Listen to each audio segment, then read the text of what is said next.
Welcome to Deep Dive Daily. Good morning, Andy. Week 4 starts today. It's going to be a good one. Fired up with how everything is kind of tracking, except for my Patriots Panthers over. That I'm pretty much already grading as a loss. Everything else, though, I feel like I might have found some decent ones. So we'll see how it goes. But you found a decent bet for Thursday Night Football. Seahawks, they're going to close favorites. It feels like the wind is in the sails there. The only Injury thing I news can, is going well. yeah. It does look like Love and Witherspoon are good. Maybe even some Charbonnet, yeah. which would be helpful because I'll open a nice Charbonnet tonight to celebrate. they've wanted to get the run game going. They haven't been very successful at it. The stuff that they've built off of that has been successful. The Darnold moving around and obviously JSN, which kind of parlays into one of the conversations we'll have today. And it's a tough run defense so far against the Cardinals. So we'll see how the run game goes. Hopefully it's just Darnold. And let's get into some awards. Let's jump right into it. One thing I need your opinion on. Trey McBride's going to have like 14 targets, right? I would think so. I don't know if total he's going to be receptions over 6.5 makes sense to you. Hesitant to throw to the young man who can't catch any balls right now. But yeah, I mean, he's always going to have a lot of targets. It seems like the way to go. I think Murray scrambles quite a bit. I think McBride has a bunch of targets. I think it's another JSN game. Yeah. Yep, that checks out. What is Murray's rushing number? Like 25-ish. 28 and a half. Oh, that's been bet up. It's a big one.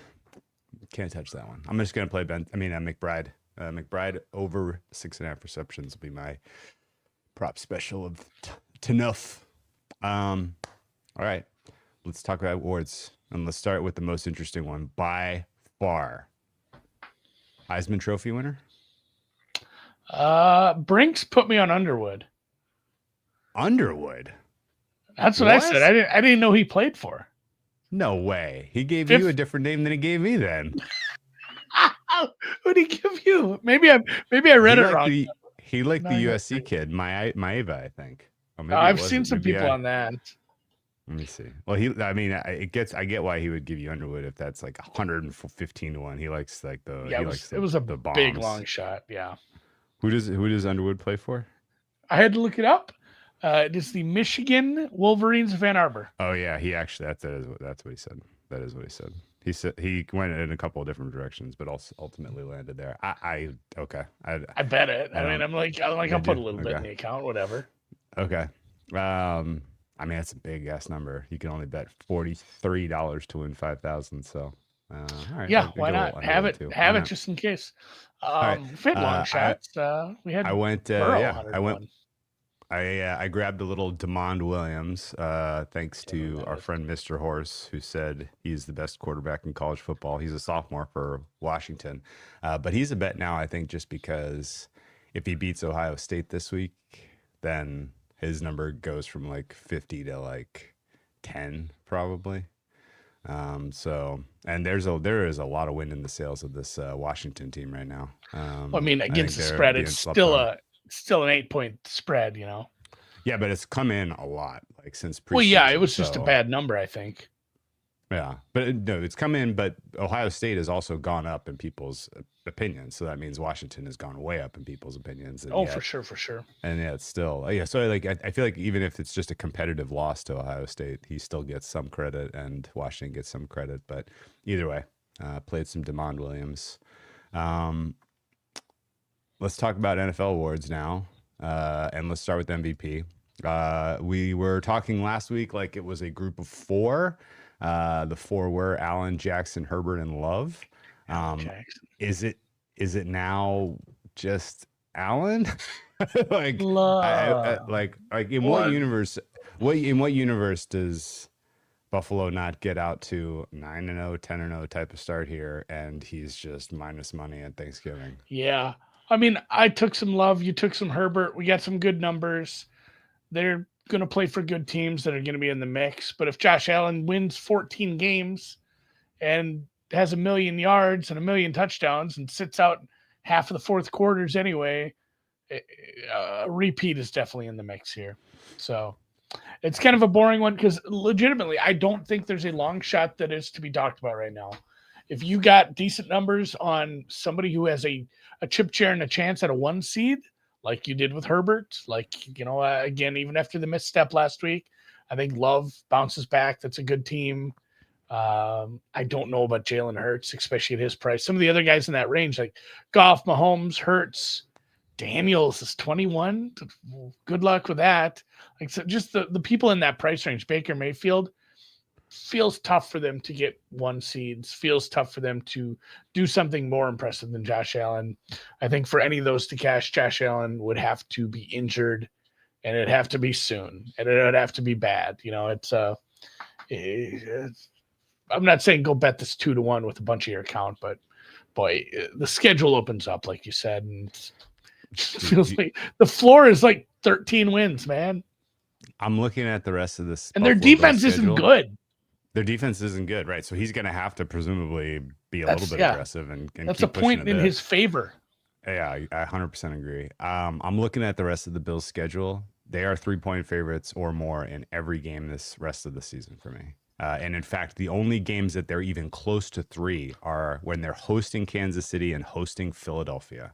But Jesus Christ, this team is going to be just monster favorites forever.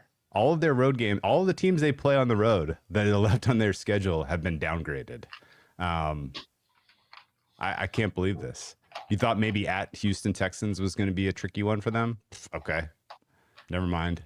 Oh my God, the rest of their road quarterbacks to go up against: Penix, Bryce Young, Tua, CJ, Aaron Rodgers, Drake May, and whoever the hell the Cleveland quarterback is week 16. Those are the quarterbacks that Josh Allen has to beat on the road. I don't know, man. I don't know.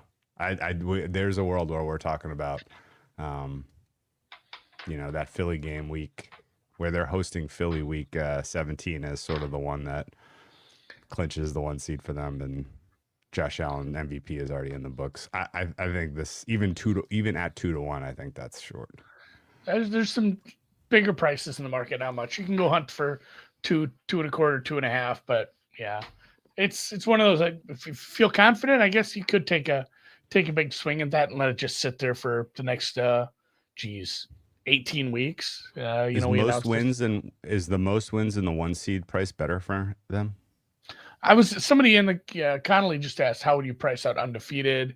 Let's look at that a different day. We'll price out undefeated stuff and most wins and that sort of thing. But Bills are plus 130 to have the most wins across the entire NFL. Any team to go undefeated is 15-1. I got a funny feeling that's a bad price. Yeah, let me see. I'll tell you real quick what my 12-1 at FanDuel. Please don't bet that. That's a tough hang. I would think. And granted, you could magically get a Chargers undefeated season as well, or God forsake, I really don't think we're getting it out of like the Tampa Bay Bucks or something. But I would think you could, even with the big money lines, if you rolled it over,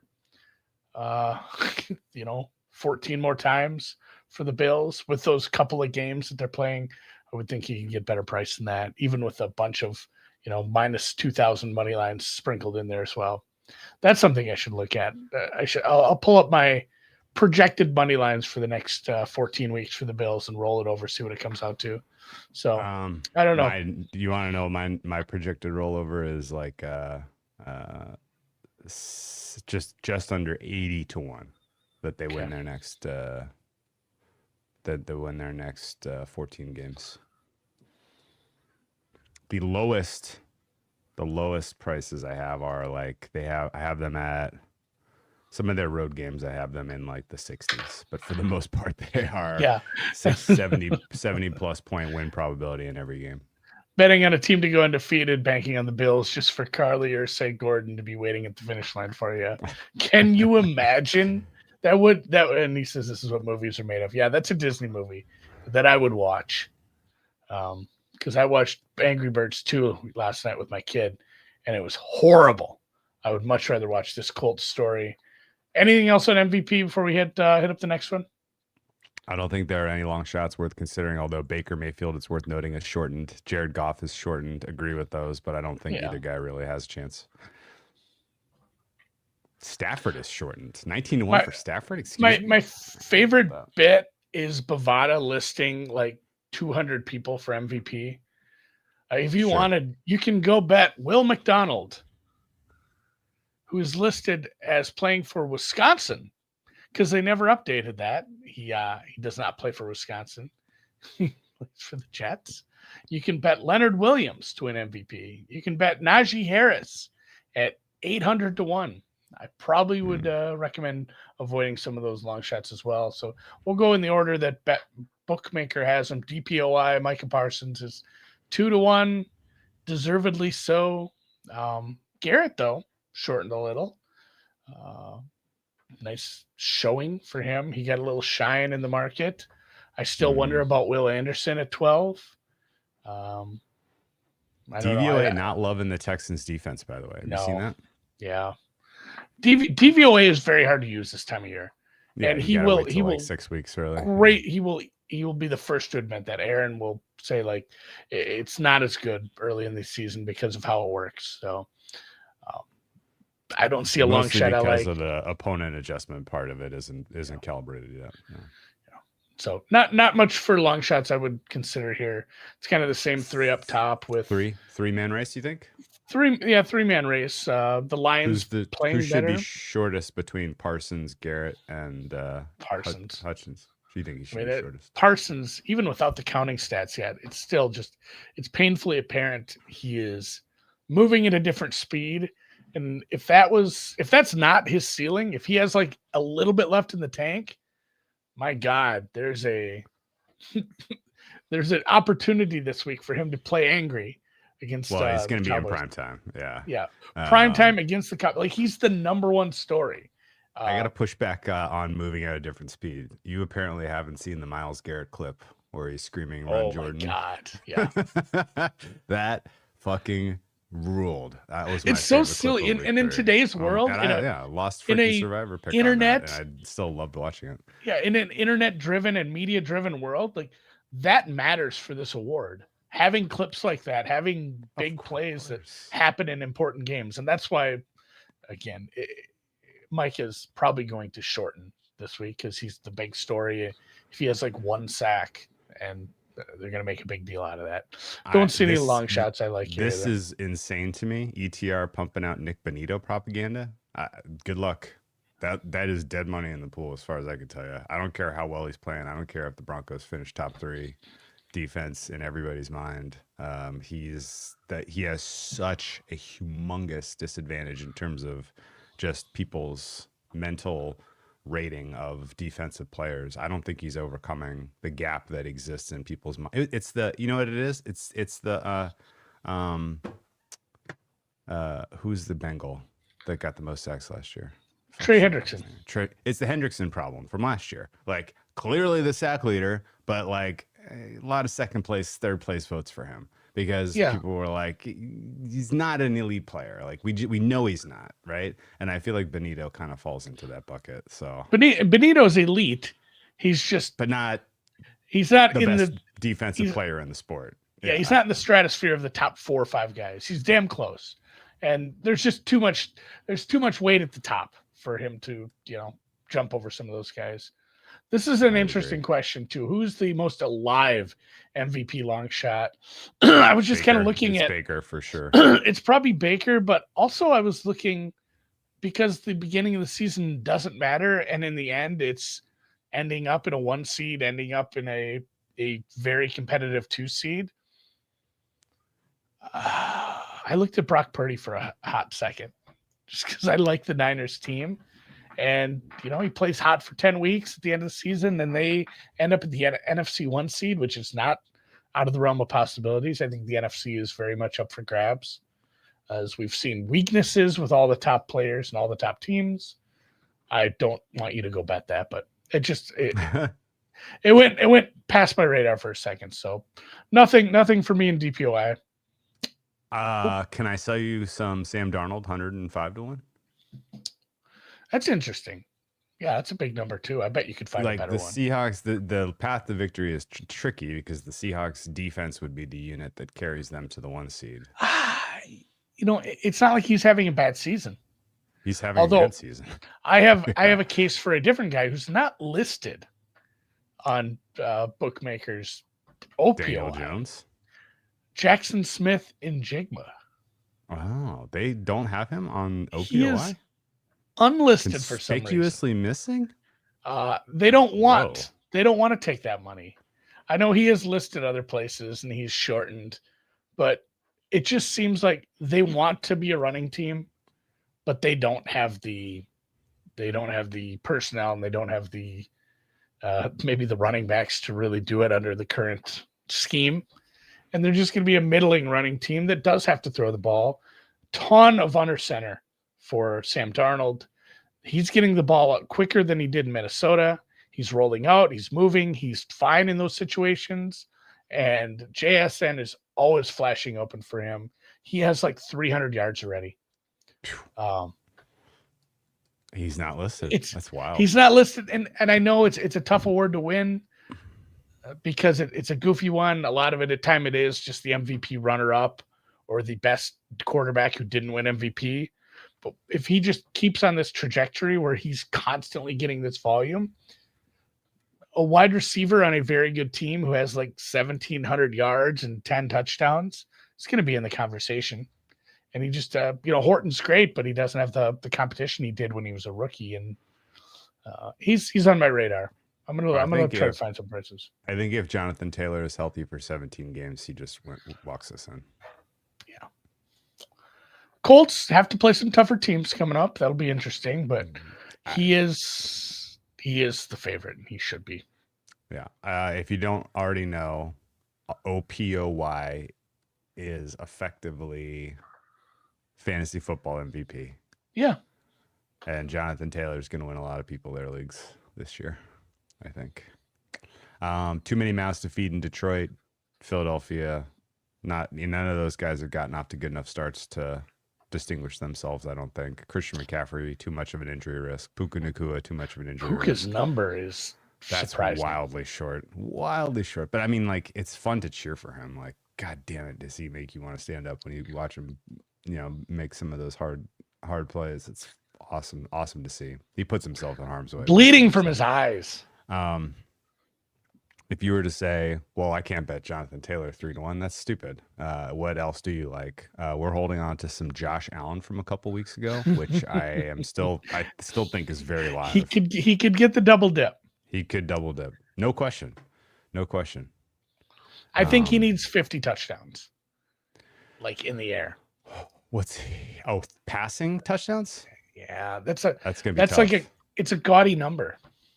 It's tough. What's the most he's ever had? He's got 5 only so far this year. I don't think that's coming, man. That's gonna be real tough. He's had 35, like 37. Maybe if they'd have to push it like the 50 total touchdowns because he needs total. He needs some rushing. He had 37 in 20.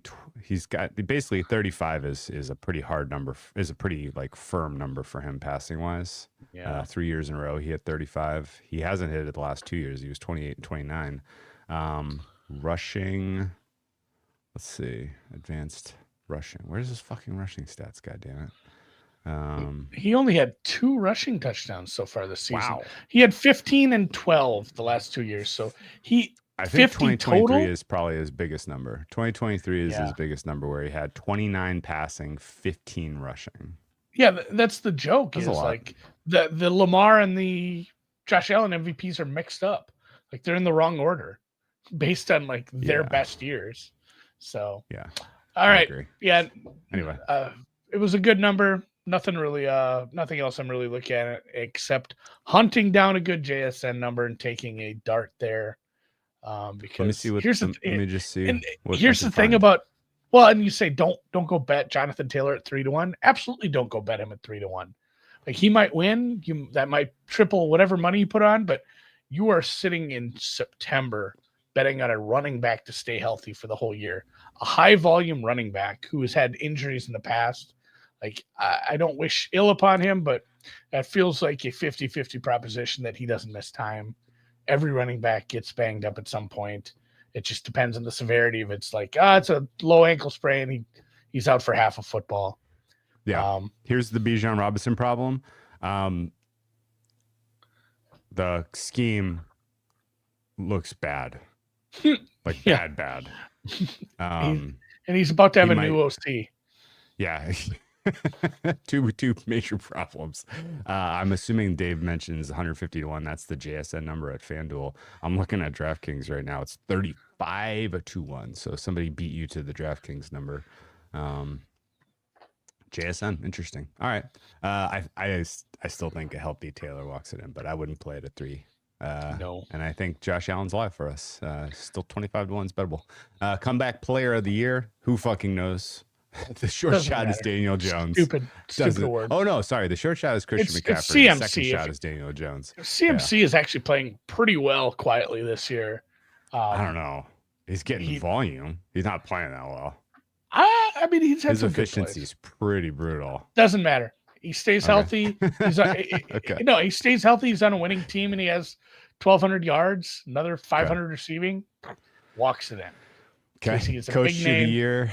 Yeah. Coach of the year. Short shot. Shane Steichen, 280. Who was the second favorite to get first coach fired. Yeah. That's the JT number. If you exceed it, that's the JT number. JT was 150 to 1. That must have been preseason. No way. Even preseason, that sounds crazy. I think the best I ever saw was like 40. Maybe he's talking a different JT.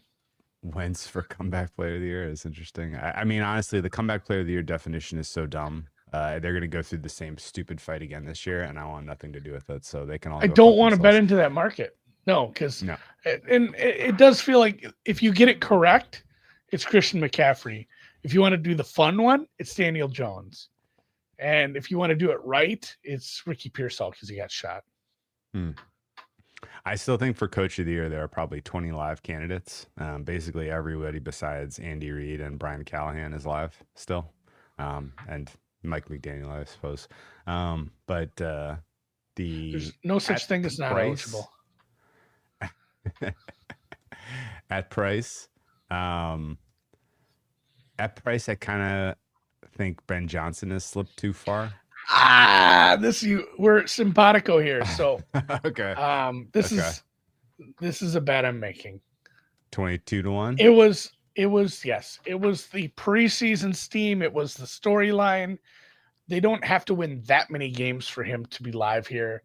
Everybody wants him to be good. Everybody wants this to be resurrecting a young quarterback who's taken first overall, figuring it out, getting back to what he did in Detroit and seeing what he was able to do last week.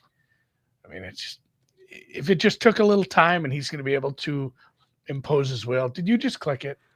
Or did somebody else? I already have a lot of bets.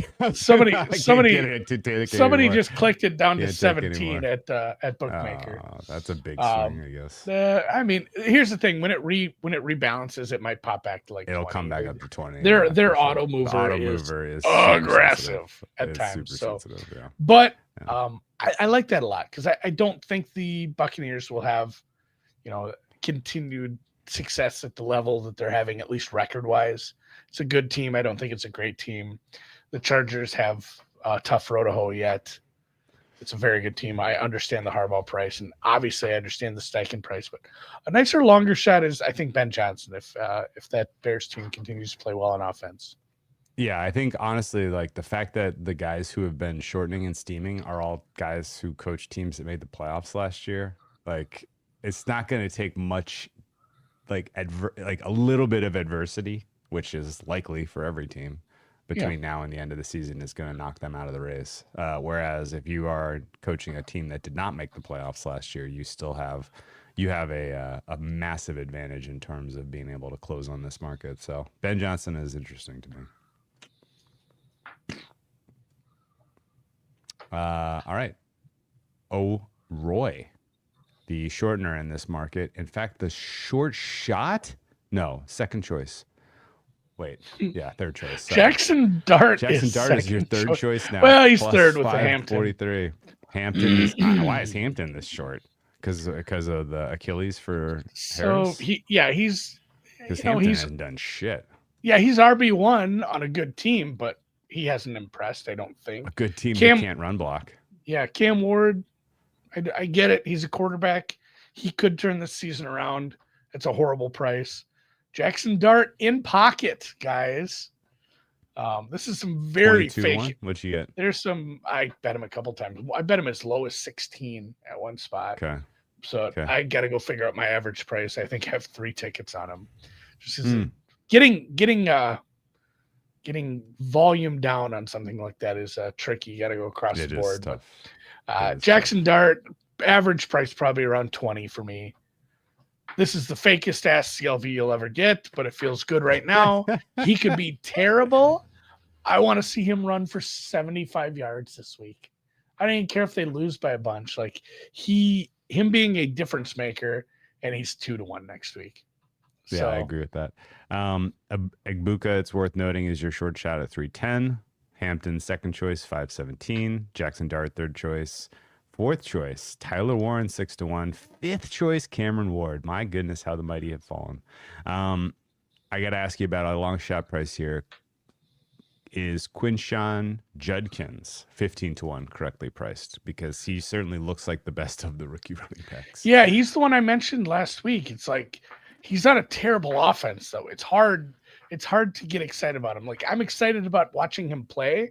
I don't know if he's going to get the love because he's bad. Like when I brought up Dart last week, he was the other name. I got to ask you, is Quinshawn Judkins, is he related to Stevie Wonder? I don't think that's true. Stevie Wonder, of course, was born Stevland Hardaway Morris Judkins. Judkins feels like a pretty unique last name. It would be cool if he was related.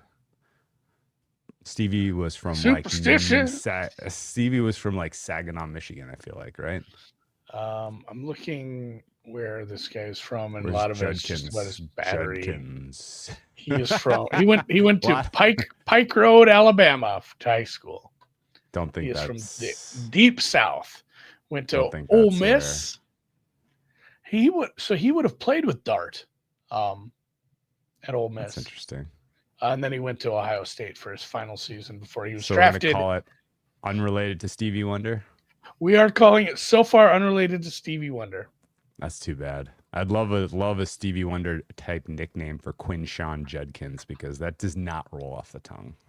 Although Rashida Jones of The Office and Parks and Rec fame, Quincy Jones' daughter. Famously related to Quincy Jones, right? Related by being, his daughter.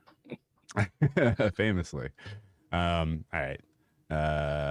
I don't think I can play any of these prices. It is funny, though, that at long last, they are finally adjusting Ashton Genty to a reasonable price in the 10-1 range, and I don't want to bet it.